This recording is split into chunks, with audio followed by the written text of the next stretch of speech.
right? Rangers fans, here we go again. The latest result has left us a bit richer in the coffers and a bit more confident in the way we're moving.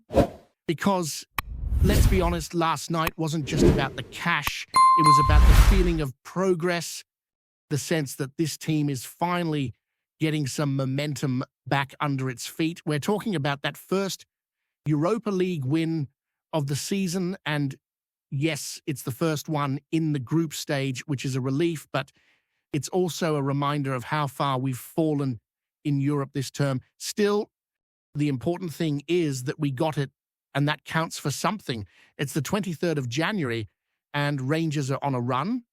8 wins in 9, and that's the kind of form you need if you're going to be taken seriously in the title race. Sure, the Europa League victory doesn't change our chances of progressing. We all know that's gone.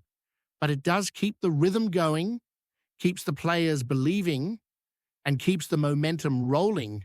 It's not just about the competition itself. It's about the bigger picture, about building something. And of course, it's about the coefficient points too. If we want to keep pace with the teams ahead of us, if we want that automatic Champions League spot, should we win the league, then every point counts. And if you're being honest, the money matters as well. It always does. Rangers are £500,000 richer after that win, and that's not insignificant. In this day and age, every penny helps. But more than that, it shows the club is still moving forward. We're not stuck. We're not static. We're trying to get better. And that's what last night felt like. A step in the right direction. A little bit of magic, if you will.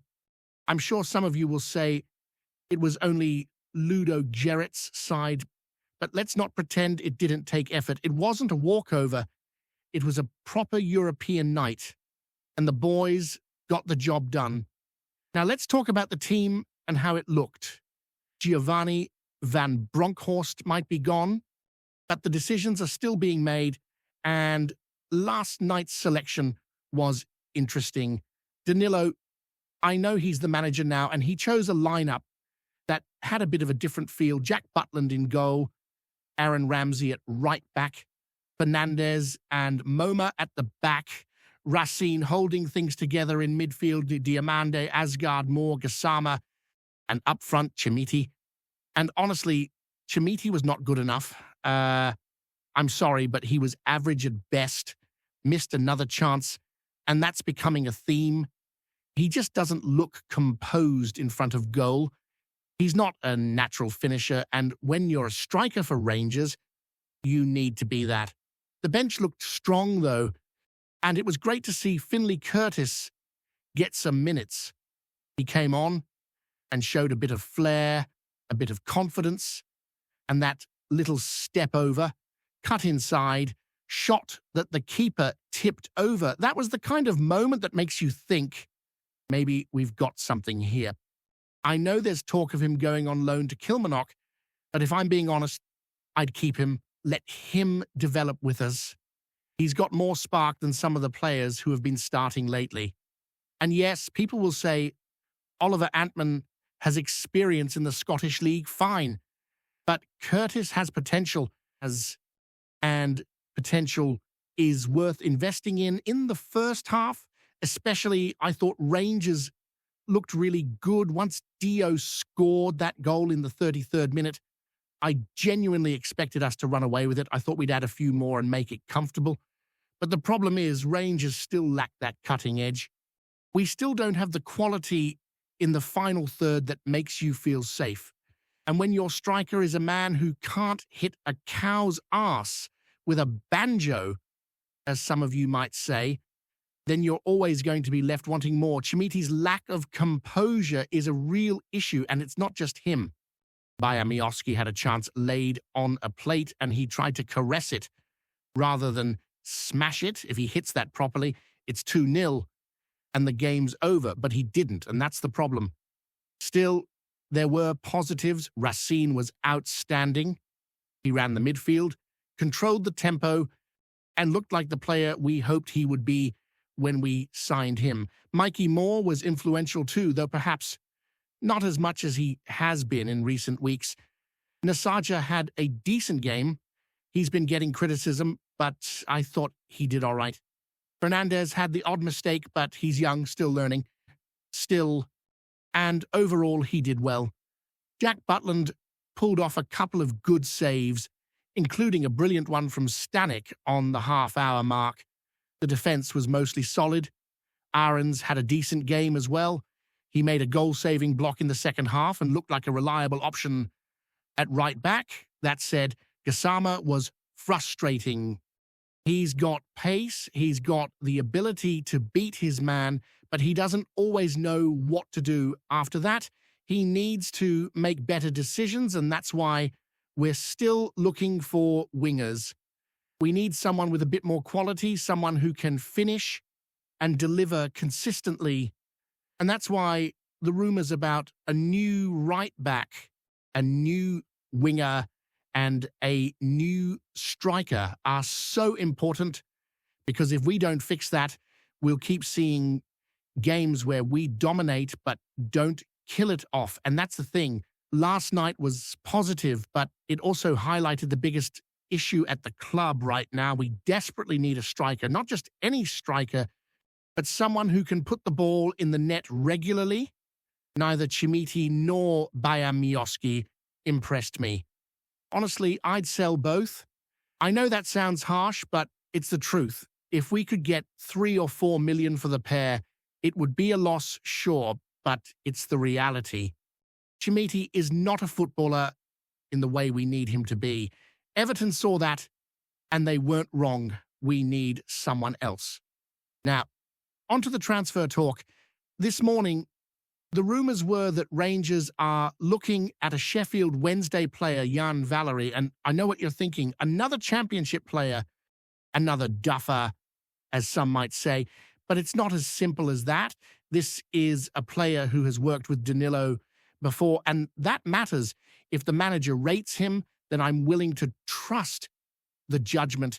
This isn't Russell Martin's Rangers. This is Danilo's Rangers, and he's shown he can spot a player who fits the system.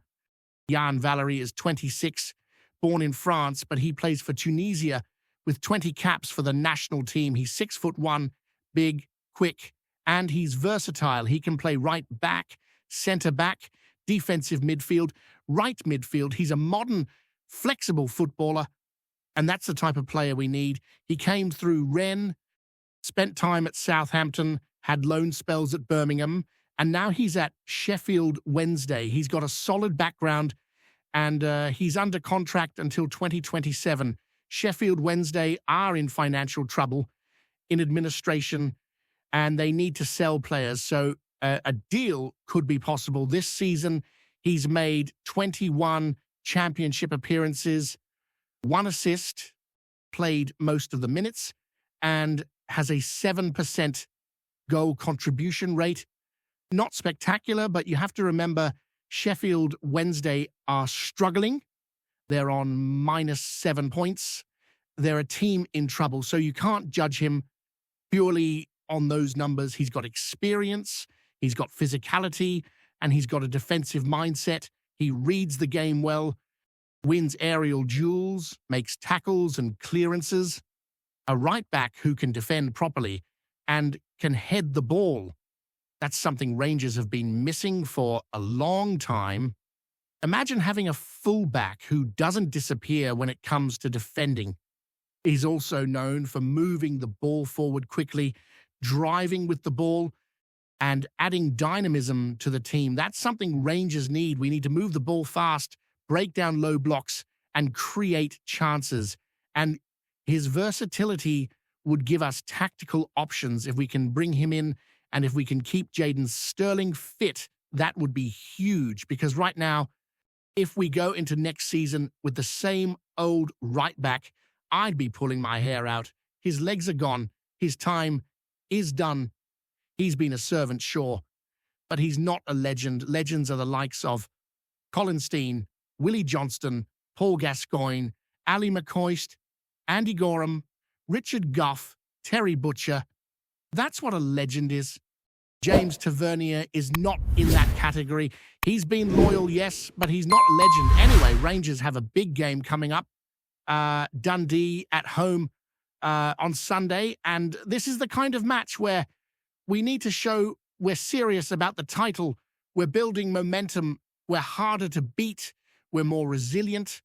And we're not leaking silly goals, but we still need that cutting edge. We need a striker. We need more quality in the final third. If we can bring in the right players, if we can keep the momentum going, then this club is heading in the right direction. Right, let's keep this moving because there's plenty more to unpack. The first part was all about last night's win and what it means, but now we need to dive deeper into what's really going on at Rangers right now and why this January window feels so crucial. We're at a point where momentum matters more than ever. The season is at a stage where a couple of signings, a couple of decisions can change the trajectory completely, and you can feel it. The atmosphere, the belief, the sense that we're building something. It's not perfect, but it's moving in the right direction. If you look at the big picture, Rangers have been in a transition for a while. The team's been trying to find its identity again, trying to rediscover the hunger and the intensity that used to define us. And under Danilo, you can see it's starting to come back. He's bringing structure, he's bringing discipline, and he's bringing a mentality that feels more like Rangers. The defense looks more organized. We're not conceding soft goals. We're not getting caught out by simple mistakes. That's a big improvement. But football is a ruthless sport, and you can't survive on organization alone. You need goals. You need that cutting edge. And that's why this window is so important. The issue, of course, is that the striking options have been underwhelming. Chimiti and Bayamioski, they've both had their chances. They've both had moments. But as a package, they don't offer the consistency we need. When you're playing for Rangers, you need someone who can score regularly, someone who can take the pressure off the team, someone who can turn a good performance into a win. Because the thing is, even when we dominate, if we don't score enough, we leave ourselves vulnerable. And in a title race, that's dangerous. One slip up, one draw, and suddenly you're looking over your shoulder again. So when people talk about the need for a striker, they're not just talking about goals. They're talking about a mentality. They're talking about a player who can carry the team through tough moments. Someone who can score the big goals, someone who can win games when the rest of the team is struggling. And that's what we're missing. We've got good players. We've got quality in midfield. We've got a defense that's improving. But the striker position is still a problem. And until that's fixed, we're always going to feel like we're missing a piece of the puzzle. Now, let's talk about the broader context. Rangers are in a title race that's not going to be easy. Celtic are still a strong side. Hearts are in pole position right now, and they're not going to give it up easily. It's going to be a three-way fight. And in that kind of battle, the smallest details matter. A single mistake can cost you points. A single missed chance can be the difference between winning and drawing. And that's why the mentality of the squad is so important. We need players who are hungry, who are focused, who want to win. We need players who don't shy away from the pressure. The club has been trying to address that. We've brought in players like Chouani, and there's talk of more arrivals. Roman, although injured, is part of the plan. Scott Olsen is on his way. And if we can add a couple more players who fit the system, who bring that intensity and quality, then we can start to feel optimistic about the run-in.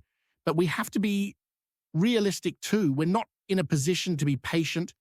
We need results now. We need players who can contribute immediately. And that's why the speculation around Jan Valery is interesting. A right back who can defend, who can head the ball, who can read the game, and who can also move the ball forward quickly. That's a profile we've been missing.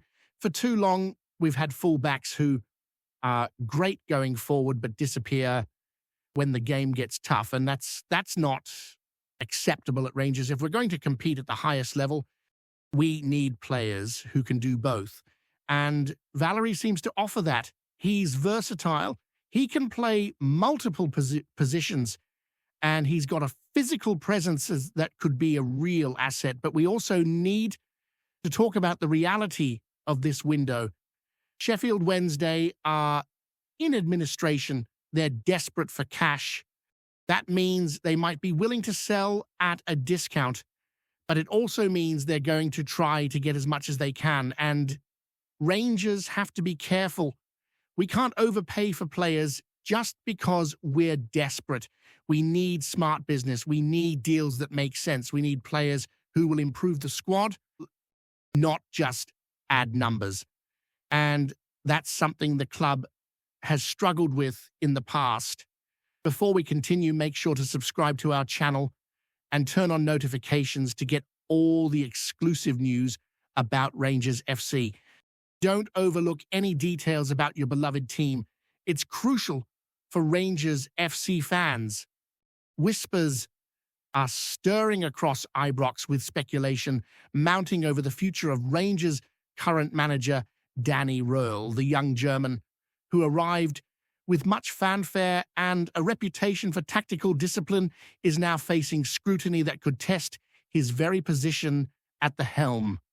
Sources close to the club suggest that the gaffer has struggled to maintain the iron grip many expected, with questions emerging over both his emotional composure and his tactical acumen.